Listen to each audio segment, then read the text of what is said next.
오늘은 장례식이 있는 관계로 새벽기도는 영상으로 대신해서 온라인 예배를 드리도록 하겠습니다. 찬송가 28장을 다 같이 찬양하겠습니다. 복의 근원 강림하사 찬송하게 하소서. 한량 없이 자비하심 증량할 길 없도다. 천사들의 찬송가를 내게 가르치소서. 구속하신 그 사랑을 항상 찬송합니다. 주의 크신 도움받아 이때까지 왔으니 이와 같이 천국에도 이르기를 바라네. 하나님의 품을 떠나 죄에 빠진 우리를 예수 구원하시려고 보혈 흘려주셨네. 주의 귀한 은혜 받고 일생 빚진 자 되네. 주의 은혜 사슬대사 나를 주께 메소서. 우리 마음은 연약하여 범죄하기 쉬우니 하나님이 받으시고 천국인을 지소서. 하나님 말씀은 창세기 26장 23절에서 33절까지 말씀을 다 같이 읽겠습니다. 이삭이 거기서부터 브엘세바로 올라갔더니 그 밤에 여호와께서 그에게 나타나 이르시되 나는 내 아버지 아브라함의 하나님이니 두려워하지 말라. 내 종 아브라함을 위하여 내가 너와 함께 있어 내게 복을 주어 네 자손이 번성하게 하리라 하신지라. 이삭이 그곳에 제단을 쌓고 여호와의 이름을 부르며 거기 장막을 쳤더니 이삭의 종들이 거기서도 우물을 팠더라. 아비멜렉이 그 친구 아웃삿과 군대장관 비골과 더불어 그랄에서부터 이삭에게로 온지라. 이삭이 그들에게 이르되 너희가 나를 미워하여 나에게 너희를 떠나게 하였거늘 어찌하여 내게 왔느냐. 그들이 이르되 여호와께서 너와 함께 계심을 우리가 분명히 보았으므로 우리의 사이에 곧 우리와 너 사이에 맹세하여 너와 계약을 맺으리라 말하였노라. 너는 우리를 해하지 말라. 이는 우리가 너를 범하지 아니하고 선한 일만 내게 행하여 네가 평안히 가게 하였습니다. 이제 너는 여호와께 복을 받은 자니라. 이삭이 그들을 위하여 잔치를 베풀매 그들이 먹고 마시고 아침에 일찍 일어나 서로 맹세한 후에 이삭이 그들을 보내매 그들이 평안히 갔더라.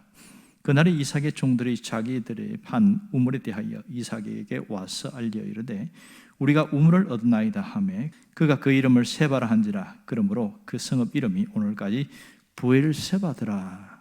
아멘. 오늘 우리는 창세기 26장의 말씀을 읽었습니다. 오늘 이어지는 23절을 보면 이삭이 거기서부터 브엘세바로 올라갔더니 이렇게 말합니다. 거기는 어딜까요? 블레셋 땅입니다. 블레셋 지역에서 가나안 땅으로 왔다, 그 얘기를 하고 있는 것이죠. 자, 그러면 이삭이 오랜 시간 이 그랄에 머물면서 거기서 여러 가지로 해서 재산도 늘리고 이렇게 했는데 왜 브엘세바로 왔을까? 이런 의문점을 갖게 됩니다. 자, 그러면 이삭이 하나님의 지시에 의해서 브엘세바로 온 것일까요? 아니면 자기가 스스로 결단해서 온 것일까요? 아마도 후자가 맞을 겁니다. 앞뒤 연결되는 부분을 보면 어떠한 하나님의 지시가 없던 것을 알 수 있습니다. 그러면 이삭이 왜 스스로 브엘세바로 오게 된 것일까? 이 점이 대단히 중요하시죠. 자, 지금까지 이삭이 그랄에 있으면서 하나님의 100배의 복도 받았고 그 여러 가지 과정을 거치면서 마지막 곳에 우물 팠는데 르호봇 넓게 하셨다. 이런 하나님이 풍성하게 하고 자리를 넓게 한 그 장면을 보았습니다. 그리고 가운데 에색, 신나, 르호봇 이 세 곳의 우물을 거쳐면서 거기서 있다가 갑자기 어느 날 이 이삭이 브엘세바로 오게 됩니다. 왜 그랬을까요? 그것은 이삭이 깨달은 것이 있기 때문에 브엘세바로 오게 되었습니다. 놀라운 것은 그가 깨달은 것이 무엇일까? 오늘 그것은 24절에서 그 얘기를 해주고 있는데요. 이삭이 무엇을 깨달았을까요? 이삭이 여기서 브엘세바 이 단어를 잘 봐야 되는데, 브엘세바는 히브리어 뜻을 하면 완전한 우물 이런 뜻입니다. 완전한 우물, 7개의 우물 이런 표현도 될 수 있겠지요. 자, 그러면 이삭이 이렇게 오게 된 결과에 대해서 그 다음 이어지는 말씀 보면 24절에 이런 얘기가 나오고 있습니다. 그 밤에 여호와께서 나타나셔서 이삭에게 뭐라고 그러냐면 내가 너와 함께 있어 복을 주며 번성하게 할 것이다, 이런 얘기를 하고 있습니다. 자, 르호봇 그랄에 있을 때에 르호봇 넓은 곳으로 옮겼지만 하나님 그곳에서 이런 말씀을 하신 적이 없습니다. 그런데 이삭이 브엘세바, 가나안 브엘세바로 올라오니까 하나님이 그에게 나타나셔서 두려워할 일이 없게 할 것이고 너를 번성하게 할 것이다. 그리고 하나님이 이렇게 복에 대한 약속을 하고 있습니다. 이것을 보면 이삭이 브엘세바에 온 것이 하나님의 마음에 흡족했다, 이런 것을 알 수 있겠지요. 그럼 이삭이 브엘세바에 와서 제일 먼저 한 게 뭘까요? 25절에 보면 이렇게 나옵니다. 하나님을 위하여 단을 쌓았다, 제단을 쌓았다. 이것이 이삭이 제일 먼저 한 일입니다. 이삭이 그곳에서 제단을 쌓고, 구약에서 하나님과의 교제, 하나님과의 관계는 제사를 통해서 이루어졌습니다. 그러면 이삭이 그곳에 와서 가축과 집을 짓고 이렇게 하지 않고 제단부터 쌓았다는 것은 놀라운 특징이지요. 노아가 방주에서 나온 이후에 제일 먼저 한 것이 제단 쌓는 일이었습니다. 이처럼 이삭이 이주를 한 다음에 제일 먼저 한 것은 제단을 쌓는 것입니다. 이것은 굉장한 어떤 의미를 갖고 있는데요. 여기에서 제단을 쌓고 그 다음에 뭐라고 하냐면 여호와의 이름을 부르며 이랬습니다. 이 말은 굉장한 의미를 갖고 있습니다. 여호와의 이름을 불렀다는 것은 단순히 이름을 불렀다는 것이 아니라 공식적으로 예배드렸다는 겁니다. 사람들 앞에 선포하며 예배드린 것이지요. 그것은 그가 이제는 세상 중심으로 살지 않고 하나님 중심으로 살겠다는 선언이자 선포입니다. 그러니까 모든 사람들이 다 알 수 있도록 그렇게 했다는 것이죠. 여기 놀라운 특징이 있고요. 그 다음에 한 것은 장막을 짓고 우물을 팠다는 겁니다. 장막을 지었다는 것은 거주지를 그곳에서 정하고 이제는 살겠다는 뜻이고, 우물을 파겠다는 것은 생업의 중심지가 이곳이 되게 할 것이다, 안정된 삶을 살게 할 것이다, 그런 뜻이죠. 자, 여기 장막은 단순한 사는 정도가 아니라 하나님을 경배하는 장소로 쓰임받은 것이 장막입니다. 이 장막, 단을 쌓고 단을 쌓고 장막을 치고 그리고 우물을 팠다. 이것은 이곳에서 이제 하나님을 섬기겠다, 그런 뜻이겠죠. 이 우물을 팠다는 것은 단순한 섬김이 아니라 하나님 중심으로, 말씀 중심으로 살아가겠다는 그런 뜻입니다. 그 결과 어떤 일이 벌어졌을까요? 그것이 26절부터 마지막까지 이어지는 말씀입니다. 놀라운 특징은 아비멜렉이 올라와서 이삭에게 화친을 맺는 엄청난 이야기가 나옵니다. 이삭은 작은 부족이고 이 아비멜렉은 한 부족 국가의 왕이었어요. 왕이 군대 장관을 데리고 이렇게 와서 화친을 직접 정합니다. 이것은 이삭이 이렇게 하나님 중심으로 그렇게 살았던 결과로 나타나진 일입니다. 그리고 이삭이 속에 있는 그 엉어리와 모든 것을 그 화친 맺는 가운데 다 풀게 하시다는 것이 놀라운 특징입니다. 오늘 이 말씀을 통해서 우리에게 주시는 영적인 교훈이 있습니다. 그것은 뭐냐면 이삭처럼 우리도 이러한 삶을 살아가기를 원하는 그 하나님의 중심, 하나님의 마음을 잊지 말라는 것이지요. 또한 내가 지금 머물고 있는 그 자리가 하나님이 복 주시는 자리인지 아닌지를 스스로 점검해 보라는 겁니다. 혹 내가 하나님이 복 주시는 자리가 아닌 그곳에 머물러 있다면 빨리 자리를 옮기라는 것이지요. 이삭처럼 옮길 때에 하나님이 그곳이 함께 하시고 그곳에 복을 준다는 겁니다. 여러분, 신앙생활은 우선순위를 어디에 두느냐 하는 것이 대단히 중요합니다. 오늘 이 이삭을 통해서 보여주는 것은 신앙생활을 할 때에 우선순위가 어디에 있는가, 그것을 정확하게 하고 살아가라, 그 얘기를 하는 것이죠. 신앙생활에서 우선순위는 그 삶의 바로미터, 기준점이 되어지는 겁니다. 그것에 따라서 삶은 요동치기도 하고 평온하기도 하고 하나님께 인정받기도 하고 하나님께 외면받기도 하는 그러한 삶이 반복되고 있습니다. 여러분, 그러면 여러분은 무엇을 우선순위에 두고 살아갑니까? 신앙인들 중에서 하나님을 먼저 우선순위에 둘까요? 아니면, 자, 다시 할게요. 여러분은 하나님을 우선순위에 둡니까? 아니면 사람이나 세상이나 돈을 더 우선순위에 둡니까? 굉장히 중요한 부분입니다. 미국의 어떤 그 리서치 기관에서 기독교인들에 대해서 한번 대형 리서치를 한 적이 있는데, 종교를 미국인들 중에 75%가 기독교다 이렇게 써냈어요. 그들 중에서 당신은 가장 우선순위에 두고 살아가는 것이 무엇입니까? 이것을 조사했는데 기가 막힌 것은 12%만 신앙을 우선순위에 두었다, 이런 얘기합니다. 그러면 가장 우선순위에 둔 것은 45%가 가족이다, 이렇게 이야기합니다. 그리고 25%는 건강이나 또 뭐 성공이나 뭐 이런 그런 것들을 더 레저 생활 뭐 이런 것들을 우선순위에 두더라, 이렇게 얘기합니다. 그런데 신앙은 맨 마지막 12%밖에 안 됩니다. 거기서 천주교인들 또 복음주의 또 신앙을 가진 사람들, 이런 사람을 봤더니 그래도 기독교 복음주의 신앙을 가진 사람들이 퍼센트가 우선순위를 하나님께 두는 사람이 좀 더 많더라, 뭐 그런 데이터들이 나왔습니다. 여러분, 미국만 그럴까요? 우리나라 사람도 마찬가지겠죠. 여러분, 과연 우리 교회에서 하나님을 우선순위에 두고 살아가는 사람이 몇 퍼센트나 될까? 리서치 조사했을 때에 어떤 긍정적인 결과가 나올까, 아니면 부정적인 결과가 나올까, 그건 잘 모릅니다. 여기서 우리에게 정말 중요한 게 뭐냐? 신앙생활의 가치를 어디에 두느냐 하는 겁니다. 내 삶의 우선순위를 어디에 두느냐, 이것이 우리의 내일의 삶을 바꾸어 나간다는 것을 잊지 않아야 합니다. 그러면 우리는 우선순위를 어디에 두어야 할까요? 사람이 아니라 하나님께 두어야 합니다. 세상보다 신앙을 더 우선에 두어야 됩니다. 일보다 하나님을 더 우선순위에 두어야 합니다. 자신의 욕망보다 하나님의 뜻을 이루는 그 일에 더 우선순위에 두는 것, 이것이 얼마나 중요한지 모릅니다. 하나님은 이렇게 신앙을 우선순위에 두고 살아가는 사람을 결코 외면하지 않습니다. 결코 그를 버리지 않아요.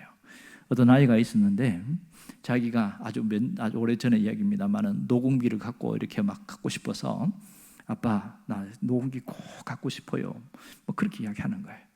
그때에 뭐 가난하게 살아서 뭐 없었는데 마침 자기 아는 친구가 돈을 주고 왔는데 약 한 그 정도 되는 거예요. 그 녹음기를 사라고 줬어요. 그런데 이 아이가 녹음기를 안 사는 거예요. 다음 날 주일날 그 돈을 다 헌금했어요. 아빠가 깜짝 놀랐지요. 야, 너는 왜 녹음기를 안 사고 헌금했냐 그랬더니, 아빠 우리 교회가 지금 건축하고 있잖아요. 내가 녹음기 사면 더 좋긴 하겠지만 교회가 건축하는데 나도 뭔가를 하고 싶어서 내가 드렸어요, 이렇게 이야기하는 거예요. 거기에 아버지가 크게 감동받고 하나님 앞에 기도했습니다. 그런데요, 하나님이 이 소년이 그렇게 하나님을 더 우선순위에 두고 교회를 우선순위에 두면서 자기의 욕망을 진노로 삼은 것을 귀하게 여기고, 그 다음의 삶을 하나님이 물질을 부어주셔서 어려움의 때를 면하게 하는 그런 일들이 있더라고요. 야, 하나님은 반드시 갚으시는구나, 그런 걸 깨닫게 합니다. 정말 삶의 우선순위가 어디에 있느냐에 따라서 그 사람의 신앙을 알 수 있고 가치관을 알 수 있고 인생관을 알 수 있습니다. 여러분, 삶의 우선순위를 하나님께 두는 게 쉬울까요? 어려울까요? 쉽지 않습니다. 세상은 끊임없이 나를 위해서 살기를 원하고 자기만을 위해서 살기를 원하지 하나님을 위해 사는 걸 원치 않습니다. 그래서 세상은 끊임없이 육신의 정욕과 안목의 정욕과 이생의 자랑을 따라 살도록 우리를 유혹하고 미혹하고 시험합니다. 여기서 이기려면 마음의 결단이 있어야 됩니다. 내가 마음의 결단하지 않으면 늘 이 잘못된 선택 때문에 너무나 많은 고통을 당한다는 것을 알 수 있습니다. 성경을 보면 알잖아요.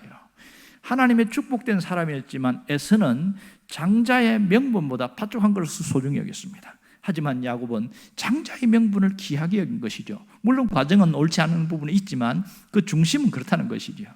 또한 아브라함과 롯을 봐도 그래요. 아브라함은 하나님을 더 중심에 두다 보니까 자기가 더 욕심 부릴 수 있는 것을 조카에게 그렇게 넘겼어요. 그랬더니 조카는 자기 욕심대로 하다가 결과를 알지 않습니까? 엄청나게 무너진 걸 알 수 있습니다. 하나님은 아브라함에게 동서남북을 바라보면서 네가 뭐 바라보는 걸 내가 다 주겠다 이렇게 하신 하나님이었습니다. 여러분, 신약에도 그런 사람이 있지 않습니까? 한 부자 관원은 영생을 위해서 예수님께 나왔지만 그는 돈을 더 소중히 여겼기 때문에 결국은 영생을 버리고 슬픈 기적으로 떠났습니다. 하지만 삭개오는 돈을 위해 살다가 예수님을 만난 이후에 삶이 완전히 바뀌었어요.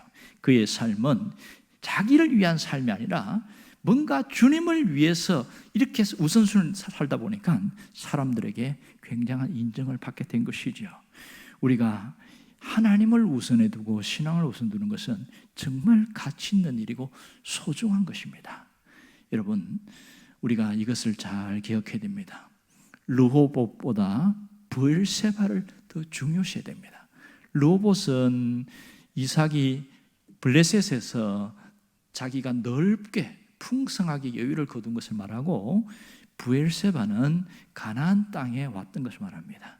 무슨 말이냐 하면 세상에서 잘되고 형통하고 하나님 없이 사는 것보다 신앙 안에서 하나님 안에서 바르게 살고 진실하게 살고 주님의 뜻을 이루는 그것을 우선에 살아가는 것이 훨씬 중요하다는 것을 깨닫는 것이지요.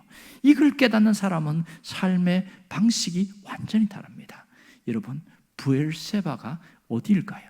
신앙적으로 이야기하면 브엘세바는 하나님이 계신 곳이고 그곳은 교회입니다. 이 교회를 우선순위에 둔다는 게 무슨 말입니까?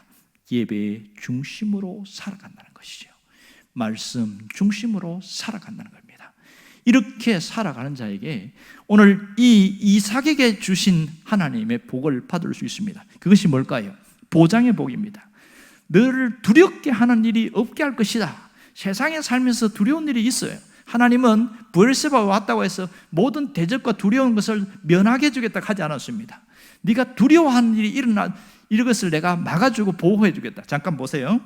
24절에 보면 두려워하지 말라 이런 얘기합니다. 왜 그럴까요? 내가 너와 함께 있어. 이게 놀라운 축복입니다. 세상에 살면서 두려운 일이 있지만 하나님이 함께하면 능히 이길 수 있습니다. 내가 너와 함께해서 너에게 복을 주며 번성케 하실 것이다. 이것이 하나님 중심으로 사는 자에게 하나님 높이시는 결과입니다. 뿐만 아니라 하나님께서 거기서 끝나는 것이 아니라 나를 핍박하고 힘들게 했던 그 사람들로부터 인정과 존중을 받게 할 것이라는 거죠. 이 놀라운 축복이 우리를 기다리고 있습니다. 그렇다면 우리가 이 이삭의 모습이 나의 모습이 되기를 간절히 원합니다. 기도하겠습니다. 살아계신 하나님 아버지, 우리 삶 가운데 하나님의 역사하심이 나타나기를 간절히 원합니다. 이삭의 모습이 나의 신앙의 모습이 되게 하여 주옵소서. 예수님의 이름으로 기도합니다. 아멘. 주기도문 하겠습니다. 하늘에 계신 우리 아버지여, 이름이 거룩히 여김을 받으시오며 나라가 임하시오며 뜻이 하늘에서 이루어진 것 같이 땅에서도 이루어지이다. 오늘 우리에게 일용할 양식을 주시옵고 우리가 우리에게 죄 지은 자를 사하여 준 것 같이 우리 죄를 사하여 주시옵고 우리를 시험에 들게 하지 마시옵고 다만 악에서 구하시옵소서. 나라와 권세와 영광이 아버지께 영원히 있사옵나이다. 아멘. 다 같이 기도하겠습니다.